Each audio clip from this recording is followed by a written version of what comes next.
Hi, and welcome to the Selling in the Motor Trade podcast in association with CarWow, the online car-changing destination. Together, we share tips and ideas on how to sell more cars, improve your service department, and generally put more profit into your department, dealership, or dealer group.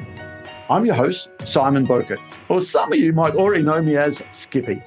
Firstly, I just want to say thank you for taking the time to listen to this podcast.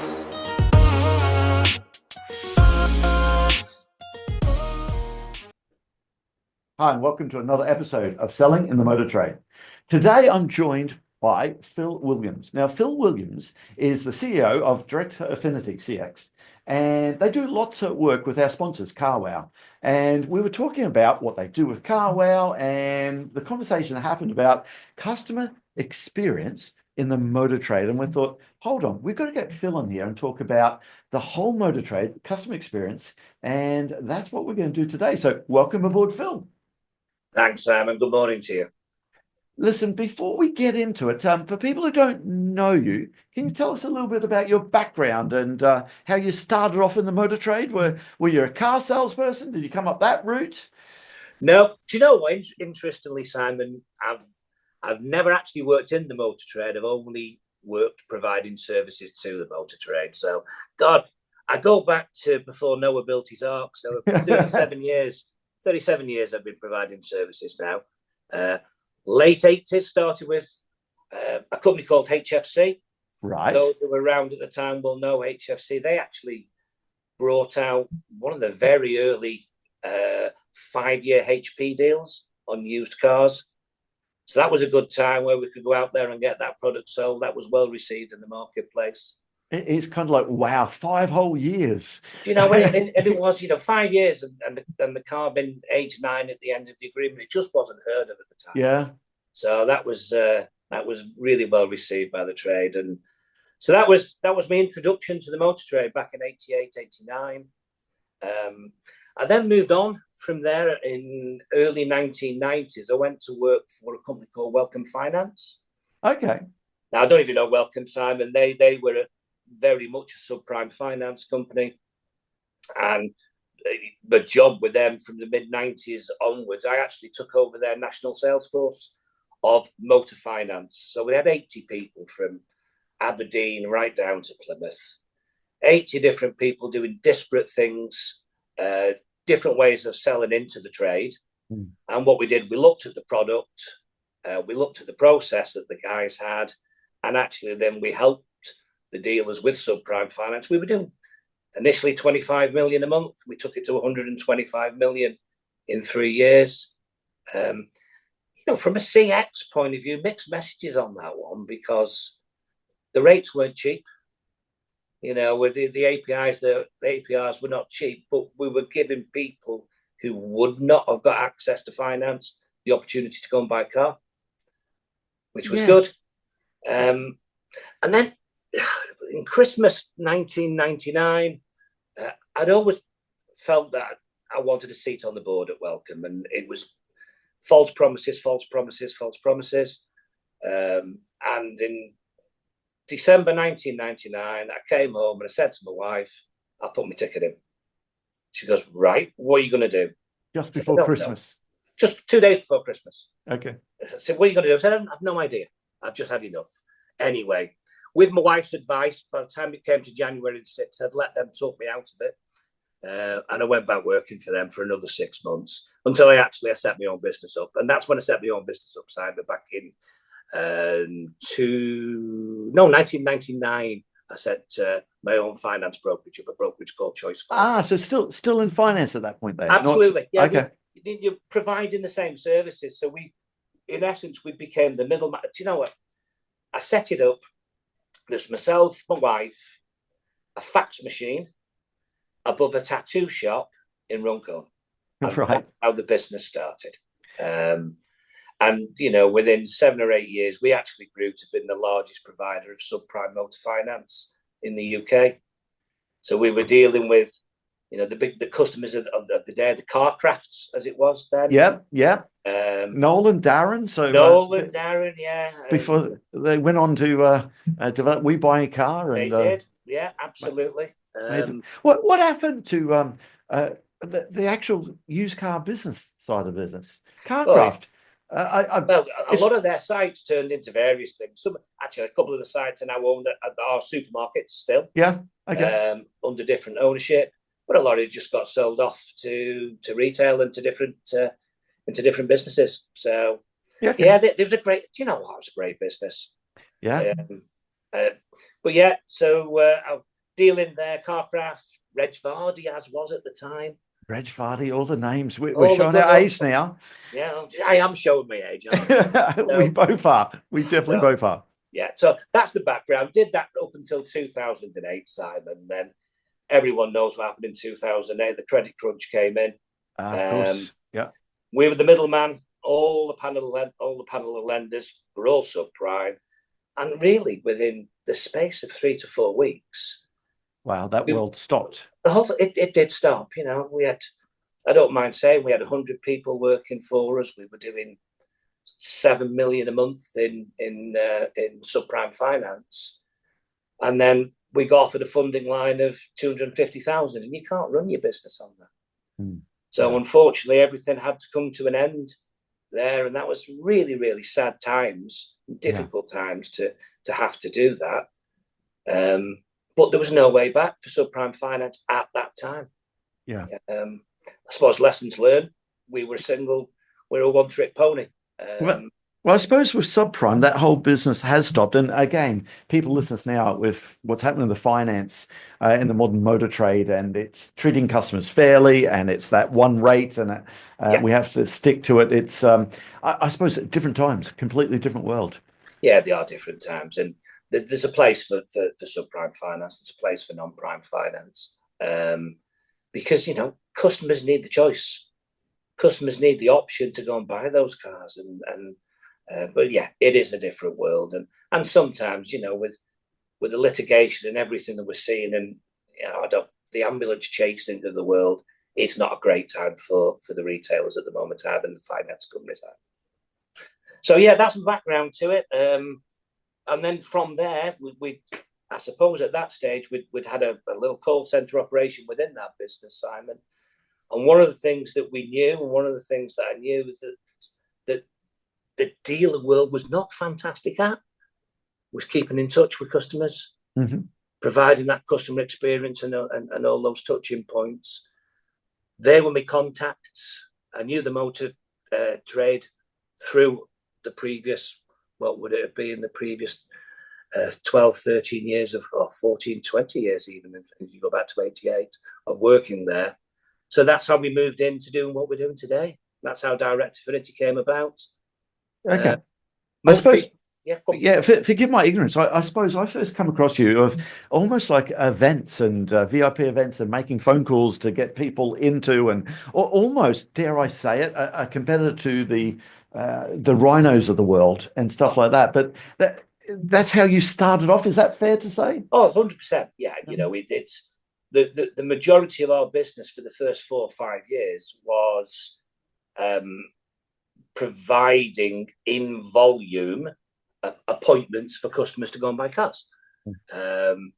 Yeah, the guys, Lee at Rhino, I've known Lee from day dot, and we got on great. And you know what, we actually worked together on some pieces as well. So great competitors, but also, we work in partnership on occasions as well.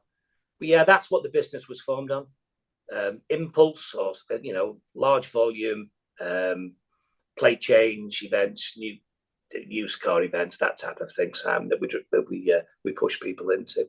And that was probably up until about 4 or 5 years ago. That was the business. And then we started to pivot, really looking at all touching points. And if you look at it from a pre-purchase for a customer, and that inquiry handling and that inquiry management, right the way through to a repurchase at the end, and all of those touching points in between.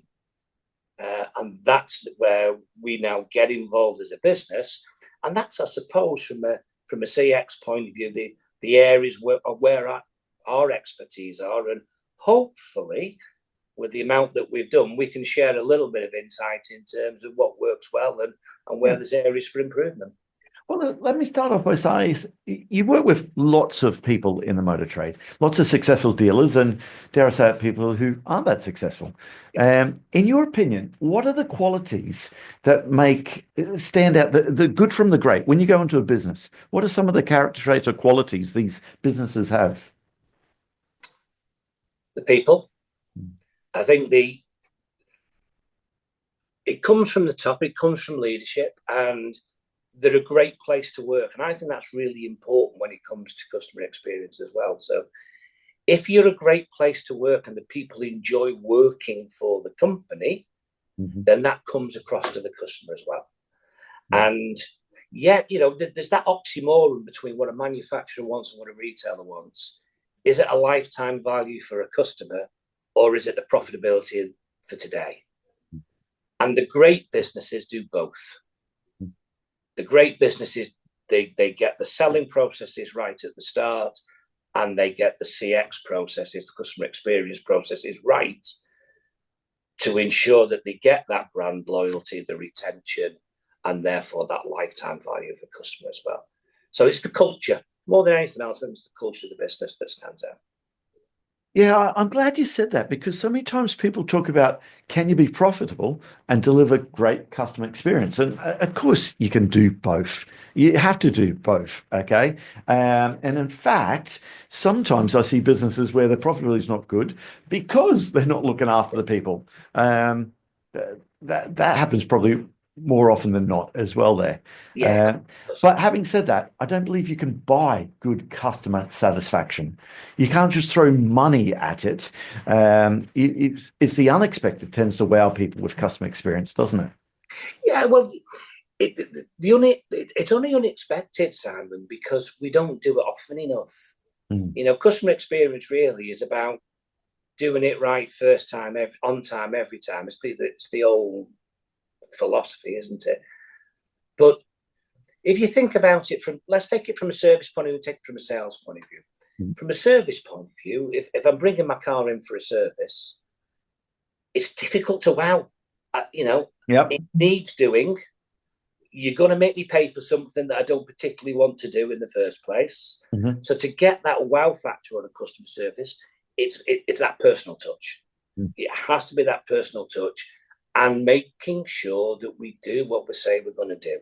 Communication with the customer and delivering back that vehicle in the time frame that you said it was going to be delivered back, and making sure you get it washing back, the little things. But from a sales point of view, how do you wow that customer? You've got to listen. You've got to understand. I've listened to a number of your podcasts, Simon, and that what comes across strong on a lot of them is qualification. And that goes in great customer service. Only comes if you can give a customer service a CX of 1. Now that sounds easy. It's so hard to do. It's quite daunting to be able to give a CX of 1, but that is what makes outstanding customer service, and that wow factor. If you make it personal to me, or I make it personal to you, Simon. Yeah, it's that whole personal side of it, and it's with some of the other podcasts we've done recently. John O'Byrne was talking about a restaurateur in New York, and these are people that are going in for a meal. So the profit they're earning out of it is probably not the profit we're earning out of a new car. It can't be. Maybe the profit out of a service department or something like that. Yeah. But there's so many stories about these people are talking about, we've had all the best dining experiences. And they've got the best restaurant in New York, the best dining experiences ever. And they said, we just haven't had a hot dog. So in a Michelin star restaurant, they go and get a hot dog from a hot dog vendor and they serve it up the right way. And the chef was kicking off, but it's the unexpected wowed that customer. Can you teach that though? Can you really teach that? Yeah, I will. I'll move on to other things, but I had the same experience. I was on holiday in St. Lucia. Yeah. And we were in a nice hotel. And I actually said to the chap in the restaurant, where can I get a real St. Lucian experience? Food cooked like your mother would cook. Yeah. He said, come back here in 2 days and we'll do it for you.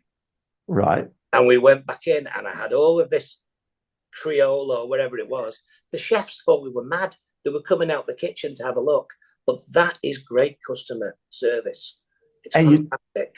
and you talk about that then, don't you? And you'll Yeah. go back then. If you want to go back to St. Lucia, where are you going to Where go? are you going to go? 100%. And we have done and Yeah. have recommended it. And that is what in the trade that we need to do. You know, you look at the measurements that we do, is it a net promoter score measurement? And if you get a detractor, how many people are those detractor going to say about your business? How many people are they going to talk about your business that they weren't happy with the service? You get passives that say nothing.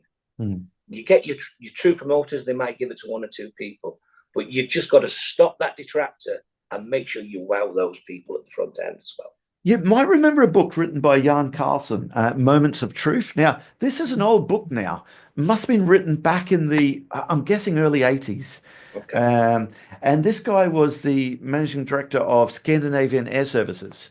And he's the guy that was talking about, now, I'm sure this is updated because of the internet, but if I remember this correctly, for every one person that you wow, they might go and tell 5 people. And those 5 people might tell 2. So actually, this afternoon, if someone says, I'm going to St. Lucia, okay, I might say, hold on, you need to go and speak to Phil. There's a restaurant, I don't even know the name of it, but I tell you what, it wowed him. But actually, I might not tell too many more people because I might think Phil's tasting food is shite. Okay. Actually, if I recommend someone there and they don't get the same service Phil did, it looks bad on me. However, in the book, he said something like, if you really upset a customer, on average, that one person will tell 7 people.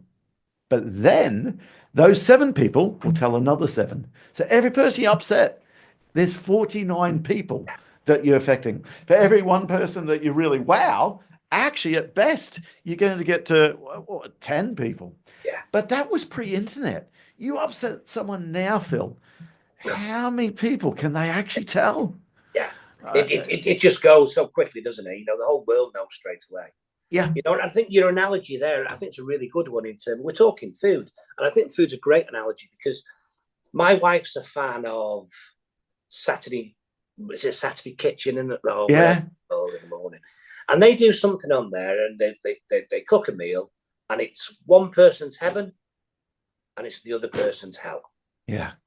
And when we look at the things we do with customer experience, as an example, there's software out there, and you know, let's be honest, we do a little bit of it as well. But there's software out there that if you go onto the internet and you make a digital inquiry for a car, 6 o'clock tonight, Simon, someone could be ringing you within 30 seconds to a minute. Yep. Fantastic. You know, hi Simon, thanks very much for your inquiry. Great news. We can do this. They're taking you out the market. Now, is that good customer service? Is that good customer experience, Simon?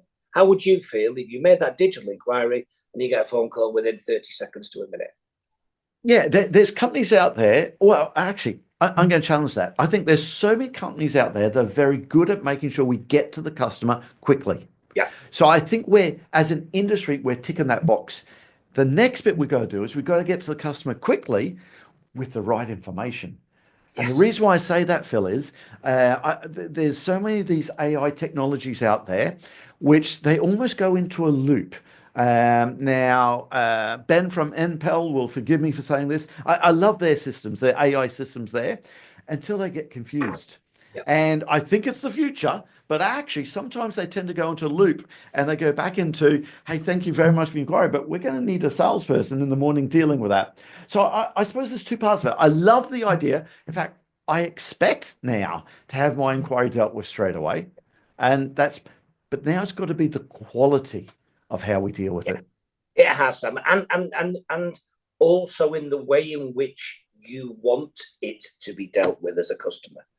So the example I've just mentioned there, you know, some people might say that's absolutely fantastic.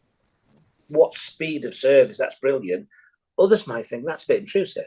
And, you know, and it's understanding it through the customer's eyes and having a look at, take that as an example, have a look at your digital journey. Are you letting the customer know what the next steps are? Yeah. And if the customer's expecting the next steps, fantastic. If the Well, customer, no, sorry, I'm cutting you off there. And I'm just thinking, coming back from the NADA conference, I'm a sucker for this. Phil, this is 26 of them I'm been to now. And I always love seeing what's new and fresh and what's coming through and bits that actually, quite frankly, it always amazes me. Sometimes the American market is so far ahead. Sometimes, if I'm honest, they're behind where we are there. But it comes back to this. Uh, philosophy that as a customer, I want to have all the information straight away as quick as I can. yeah, But then as a salesperson, put my salesperson's hat on, do I want to give the customer their trading price, their monthly payment, all the information straight away as quick as they possibly can without speaking to my salesperson to then go and shop me to another dealer and I lose that? I know some salesmen will say, whoa, hold on for a second. We need to get the customer to us. yeah, Okay. And I struggle with this because if you just customer service, and that's what we're talking about, a customer will want to know the lowest price per month, the best price for their part exchange. They want all that information before I come in and see you. yeah, yeah. But in the sales process, would we not want to give that information after we've raised the desire in the car? And that's a tough one for me to get my head around. Both sides of that Yeah, coin. it is. And it's giving the customer enough information to feel that they've got what they needed, whilst at the same time creating the rapport with the customer, whether it digitally, more difficult digitally, if you can get to speak to them, creating that rapport and giving them the want to deal with you as a person. You said before, Simon, people buy from people. Yeah, they do. And it's that, to be able to have that personal touch. And personal touch can be done digitally. Not easy from the very first one because you don't know the customer at that stage well enough. But once you've had the first interaction, once you've spoken, if you qualify that customer well enough, you know what your future communication should be with that customer. Yeah. How they like to be communicated, what they like to see, what they don't like to see.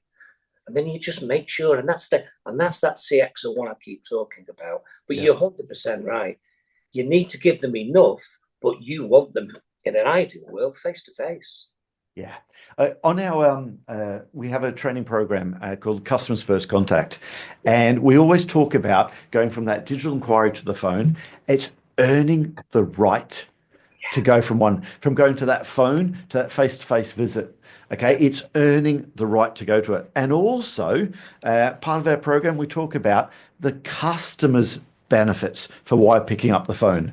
The customer's benefits are why we should go down the WhatsApp route there. The customer's benefits are why they should come in there, not just our benefits. And once we get that into the process, it really does help. So I think it is both. But I agree with you. People buy people. Yeah, they do. Yeah, They really do. So listen, Phil, going further ahead then, the motor trade's just evolved so much over the years, okay? AI is coming in here, okay? Where do you think the future's going? What do you anticipate in the future dealing with customers? Are we as car salespeople, are we going to be dinosaurs? Is AI just going to take over? No, I don't think so. I think you look at the size of the purchase. With buying your car is the second biggest purchase, and it's an emotional purchase. So will there always be a need for the salesperson, whether a salesperson or whether a customer advisor? That's a moot point, I suppose, in some ways. But I think there'll always be the need for the human. One of the basic things we need as humans is reassurance. We need to feel that we're making the right choice. And, I think speaking to a human helps us do that. Now, AI is going to do so much for us, so much for the industry. It already is. There's uses of AI out there at the moment, which I don't think are particularly great. But there's some uses of AI out there at the moment, which is really helping with that customer journey already. One of the important things is being present when the customer wants you to be present. And AI really helps with that. With your chat bots or your AI agents that can help do that for customers. they can make it really streamlined for them. But I don't think we're ever going to be in a situation where we are entirely down to it's transactional through AI. Even if you go down the route of a direct to customer, at some stage, someone's handing a key over. Mm. And you know, there's always that personal touch somewhere in that journey that will be required. And the better we do it, and the more rapport you build as a person with that customer, the more chance you've got of that customer coming back. Mm. Because the brand is no longer just a badge. Mm. You know, some of the brands would like to feel that it's 70, 73, 75% the badge and it's the brand. It's not anymore. The brand is everything associated with the brand. And that really, really matters. The customer experience, the customer service, it's a battleground now, isn't it, in many ways? And the better you provide that, that forms a real part of the brand. So we do think that AI, really, really useful. It's going to make tremendous efficiencies in terms of what we can do, and it's going to create time for us individuals, us humans, to do our job even better when the transaction's required on a one-to-one basis with a customer. I suppose since I started the motor trade, I'm 51 now. I started when I was 17, so that's 2 years ago. Yeah. We've always been talking about stay in touch with the customer after you've sold them a car. Yeah. And I can remember people like Joe Girard that sold the most number of cars, and going on training courses with these people that would talk about Jackie B. Cooper was another guy. I'm really showing my age now. Yeah. And it would go through how it made so much sense just to stay in contact with every customer you sold every 6 months and send them a little mini brochure, or when the clocks go backwards or forwards, a little personalized note and birthday cards, and it all made sense.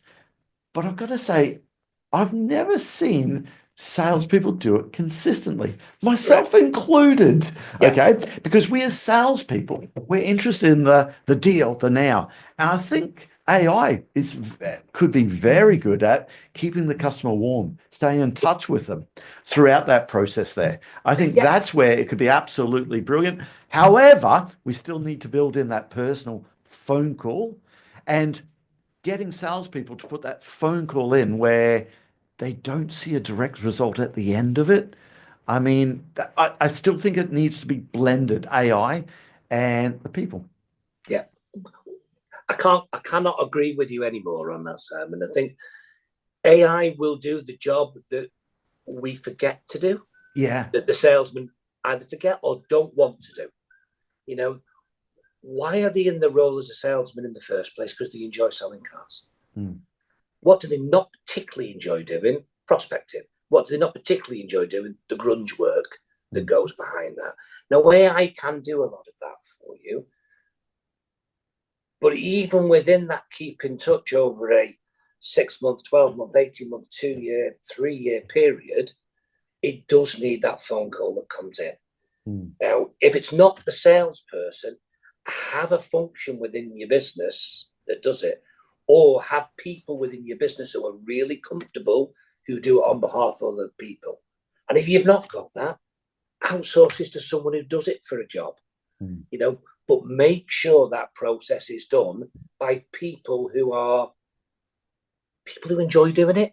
You know, happy people make happy calls is the expression, isn't it? So if you're wanting to do it, if you're wanting to give a great customer experience, you want to have that customer conversation, you will have a better one than if you are feeling you've been made to be doing it. So, Phil, help me out here. The sales manager, the after sales, or the dealer principal, listen to this, that might have a customer satisfaction index issue or a net promoter score, and they've got to get up, improve their scores. What are some of the tips? What are some of the ideas the manager, listen to this, could go back and do? And I'm thinking, you're in this space, you see the data all the time there. I don't want to push you for your top 10 ideas, but what are some of the things that manager can go back and start looking at in their business? I think that there's a number. I'll take the first one. The first one is have an independent look at what's happening within your business. Now, from a man, don't mark. What I'm saying is, don't mark your own homework. Mm-hmm. So, if you've got, I'll take it from a lost sale point of view first. I'll then take it from an after sale point of view. If you look at the lost sale processes, that everyone has a lost sale process. And that process will involve the sales rep taking it in many instances to the manager having a look at it, bang, it's signed off as lost sale. Mm-hmm. Now, it's not just ourselves. Everybody within our space doing what we do will tell you that when you re-engage with those lost sales, 33% of them are still in the market to buy a car, Simon. And that anyone will, all of our peers will say the same as we do on that. Mm-hmm. 33% are still in the market to buy a car. And half of those are more than happy to go back in to your dealership to try and buy that car from you. So why are they lost sale in the first place? And that's what you've got to look at and look at those processes. So having a robust, and I mean a really robust, independent third party, and that could be your own call centre, or it could be someone within your business who's not the salesperson. Please, managers, listen to this. Yeah. Goodness me, pick up the phone and speak to the customer first, okay? Before you lost sale it. Yeah. Look at the number. If you take a tip, Sam, you to add, for every 100 inquiries a dealership gets, and they all get different, but take it and do your own numbers to 100. You get 100 inquiries, you're going to sell roughly 25 cars. You've got 75 lost sales. Mm-hmm. Now, out of those 75, how many are you going to physically speak with? If you've got a really robust one, you can do some digitally, you can do some on the telephone. If you've got a really robust process, you'll probably speak to about 60% of those people. Mm-hmm. So you're 75, you're having 45 conversations. A third are in the market, there's 15. Mm-hmm. Half of them are happy to come back into you, there's 8. You close 1 in 4, 2. You've just sold 2 more on 25. You've got an 8% uplift in the number of sales you're doing by speaking to your lost sales properly. Yeah. If that is not a great return on investment for your time, what is it? What is? Yeah. Again, I want to speak to sales managers. If you're just starting in this position, okay, 2 things, advice. Take this from Granddad giving you advice now. Number 1, no one walks to the boss talks. Get up off your chair, walk out and speak to every single customer before they leave. Even if you say, hey, thank you very much for coming in today. Did John look after you well? I just want to introduce myself. So I got someone else, you got someone else to speak to if John's on the day off. The salesperson you will take over. Now, managers don't do that, Phil, because they think, if I go out and speak to a customer and I don't close the deal, I'm going to look bad in front of the salesperson. Garbage. It works because it's a second opinion. And the way we always describe it is, let's say you're ill, Phil. You go to the doctors and they do a blood test, a urine test, blood pressure, all that. They say, right, sorry about this. We got your results. You've got this, I don't know, bad disease, dengue fever, something like that. You might want a second opinion. Does that second opinion have to come from a separate hospital? No, it can come from a separate expert within that hospital. Okay. Another expert comes along, looks at the results. Yep, Phil, definitely got dengue fever. Right, what do we do with it? So when a customer leaves your dealership, okay, they're unhappy with what their car's worth or what they think their car's worth, or when they can get the car, they want a second opinion on how much a month it's going to cost. When they're told that, hold on, the interest rate on used cars 12.9%, and it's that for everyone now, not realizing that we can't change it anyway, the customer wants a second opinion. It doesn't have to come from a separate Toyota business. It can come from a separate expert in the business. And you've hit the nail on the head. The manager. The manager has taken his time out or her time out to come and talk to me. Yeah. No one walks to the boss. It still works. And then next thing, okay, again, before call center, and I know, Phil, you do this as a business, and I hope I'm not shooting you in the foot, but again, sales managers, let's get on the phone and speak to these people. Let's make sure you stay in touch with people before you just bin them. Simon, we shouldn't be in business. Let's get real about it. if everybody was doing the job as they should be doing at a dealership level, we should make ourselves redundant by doing what we do. They should take all the learnings and they should put it in place, get the processes right in the first place, and it would be fantastic. And that's the job to be done. You know, Yeah. I'll give you an example. There is a dealer group. It's a very well-respected dealer group in the north of England who have been going through a lost sale process similar to we have just described. And that's 16% of people, half of the 33% going back in, after 18 months is now 9%. And why is that? Because they've taken the learnings and they've put into place the changes and the improvements that were needed. And all of a sudden, everyone's getting a better customer experience and their conversion rates have gone up because the manager's doing what he should be doing and the guys are doing what they need to be doing day in, day out. So, yeah, sorry, I went off track there, and that's my fault there. So we're talking about that's sales. Any other ideas, okay, for help improving that customer experience, the customer net promoter scores, customer satisfaction index scores, whatever it's called in your franchise? Close the loop. Just close the loop on them all. It's very easy to say that we've got the feedback, or the salesman's told me this, or the service advisor has told me that. The one is to close the loop. So you take an after sales point of view. Net promoter score is a driver of, not in all manufacturing worlds, but certainly in a good number, is a driver of a bonus that comes from providing that great net promoter score. But if you do CSI at the end of every single transaction, and let's listen to what the detractors and the passives are saying, but then do something about it. Just because someone is a passive, it doesn't mean that's great. It's not. What can we do to improve that for them next time?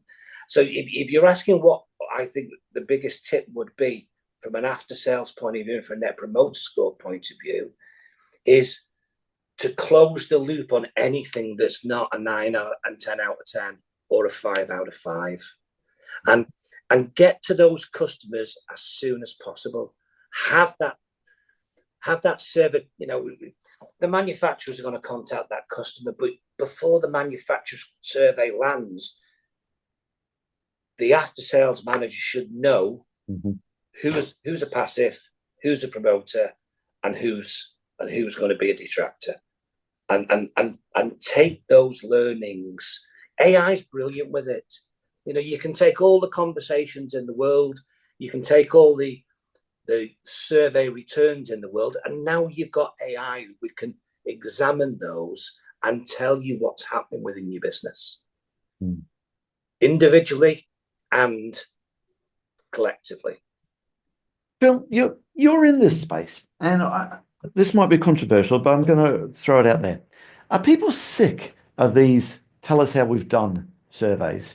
I mean, I can't go through an airport, hire a car, speak to a Sky TV, do anything without a tell us how we've done. In fact, you stop at the motorway services, you go and use a bathroom, you come out and say, how was your experience? I just had a wee. I don't want to tell you a big smiley face. I don't want you to cry face. Are people fed up with these things? Well, you tend to suggest, if you look at manufacturer surveys, they get, and depending on the manufacturer, on the brand manufacturer, they're going to get anywhere between 20 and early 30% returns. So by definition, there's 75% of people are not bothered about returning it for you. The ones who do return it tend to be the ones who've got something to shout about, either positively or negatively. But my question, I suppose, back, Simon, would be, if you're not doing a survey, whether it be digital, email, or telephone, how do you know what's happening within your business? Well, you know what's happening with your business by being present and being on the floor and working with your people and speaking to your customers And if you're doing that from a sales manager point of view, from an after sales manager point of view, then the survey is not required because you're on top of what's happening within your business. Is one of the keys then getting more people to be bothered to return them? Yes and no. I think the job to be done is to do the job properly, and it's not about how many people return a survey. I think you can, and you know, I'm sure it happens in every after sales department. Mr. Williams, can I just say before you go, you're likely to receive a survey from XYZ OEM. Would be really grateful if you get that, if you can complete it for us, and if you could say obviously what you've just told me, that you're very, very happy with the service that you've had. I'm sure that happens all the time. But what you don't want to do is give somebody something just for completing a survey. It's not right. You know, should we sample rather than send it to everybody? Potentially. But getting more people to fill in a survey, I am not sure is the right thing to do. Getting more feedback, you can get that there and then when the people leave, or you can pick up the phone and speak to them as well. I do think there's a little tiredness of receiving digital surveys. I like the ones, I will say though, I do like the ones where I quite simply just press one button. Yeah. I like Uber. Yeah. Keep it quick. Keep it quick. I like the Uber survey. Yeah, I must admit, I do love Google reviews. So many times you go and look at a business, I will look at Google reviews. Just coming back from the States, booking hotels and stuff like that. You know, if something's not a 4 or 5, do you really look at it? So many businesses. So Google is more important, I suppose, than maybe what the OEM is talking about. And of course, that goes back to you can't just buy good customer satisfaction. It's got to be part of your culture. It's got to be what you do all the time. It's got to be bred into everything you do, hasn't it, Simon? From every single touching point. And that comes down to it comes down from in a great place to work. It comes down from people. I use the analogy of the actor. So if you go to the theatre, the actor comes on stage, you have no idea what type of day he's having. You have no idea whether he's fallen out with his missus. You have no idea if he's got problems paying his bills. That curtain comes back and they perform. Yeah. That's our job. That's our job at every touching point. If the phone rings, we become the actor. If the phone's answered and we're making an outbound call, we become the actor. If someone walks into the showroom, we become the actor. But that comes from having the right attitude. Yeah. And wanting to do it. And that's a cultural thing, isn't it, Simon? Yeah.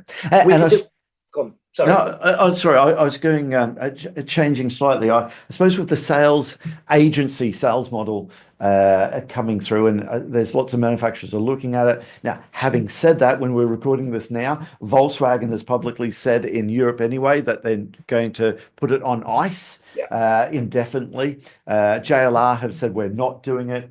We know that Dale Wyatt, great fan of the show, has been on here. He said he'll never do it when he was around there. I know he's coming away from Suzuki now, but I suppose in the agency world, it is what makes you different to someone else. It's just customer satisfaction. Yes. Because the car's the same car. The price is going to be the same car wherever it is. Why should I come and speak to Phil Williams Motors as opposed to Simon Bowkett Motors? It's going to be the difference between the two. It's the battleground, isn't it, Sam?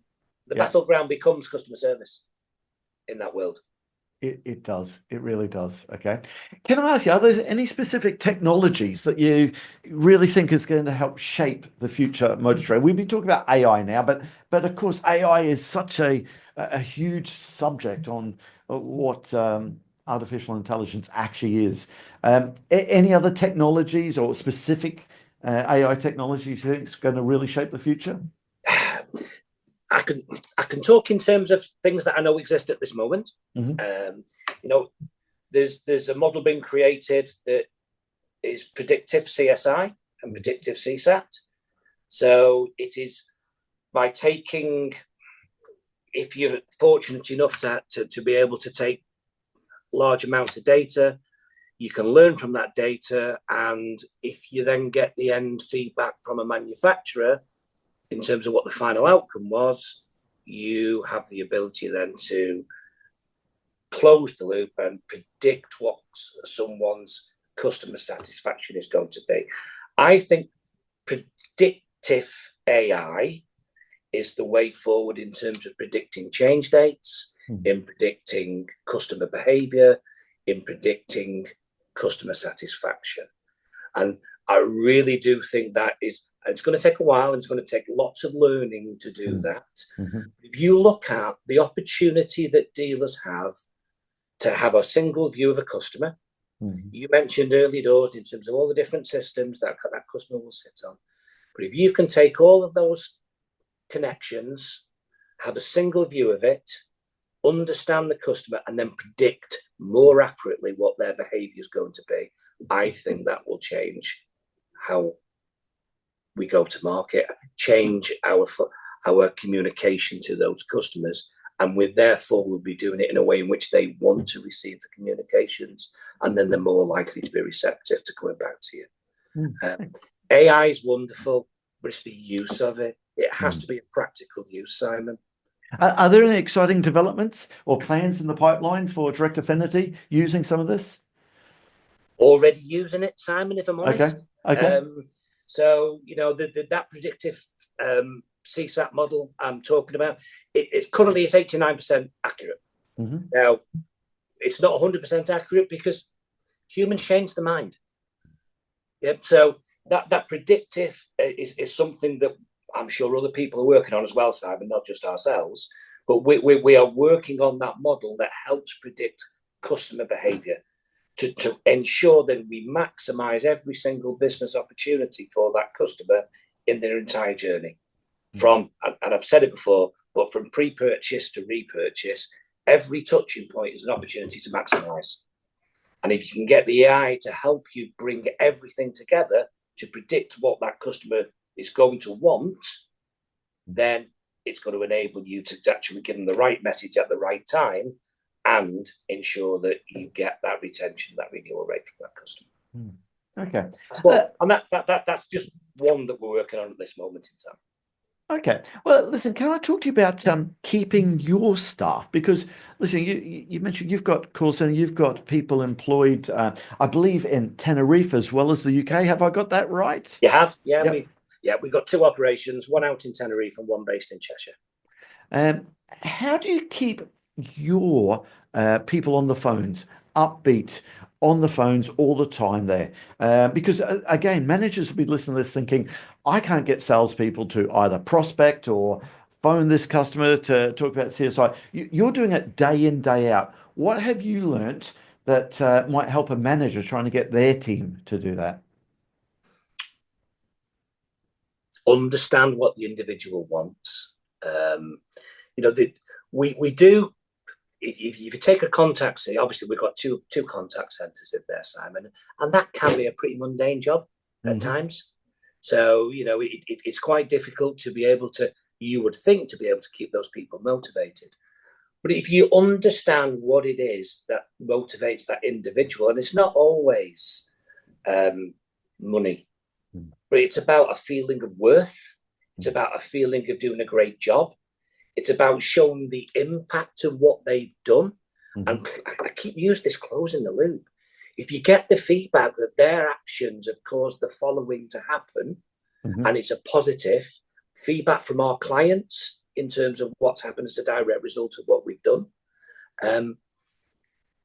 Every month, we have a one-to-one with all our staff. But that one-to-one is not a business one-to-one. We have that as well.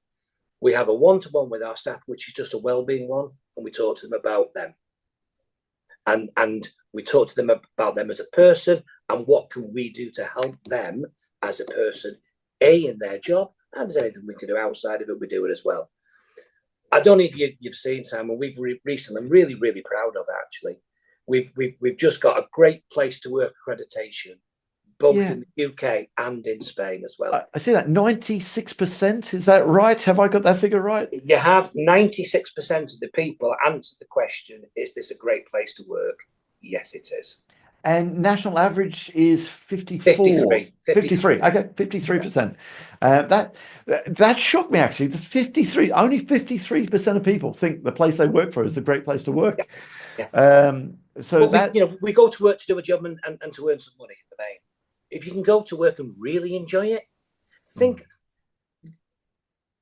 customer experience is my passion. So if we're not doing it right, how can I expect our clients to think we can support them in doing it right as well? It really is a passion of mine. And if you've got, and this is for every sales manager and for every after sales manager out there, if you've got your people wanting to come into work and enjoying coming into work and having fun and feeling valued and listened to, they'll do a great job. Yeah. Yeah. No, that's so true. That's so true. And I know you work with our sponsor CarWow, and I'm sure they won't mind me talking about you do a great job for them. And it's part of the process where someone wants to sell their car. I believe your team will actually make contact with those people first. I suppose here's a good point. That's something where AI could do a lot of that stuff, but CarWow still use your team to reach out. That's where it's a blend. Yeah, it's a blend, Simon. It's a blend because you've got customers who want to do it digitally, and they want to go down that digital journey. And AI has developed so much that a lot of that can be done that way.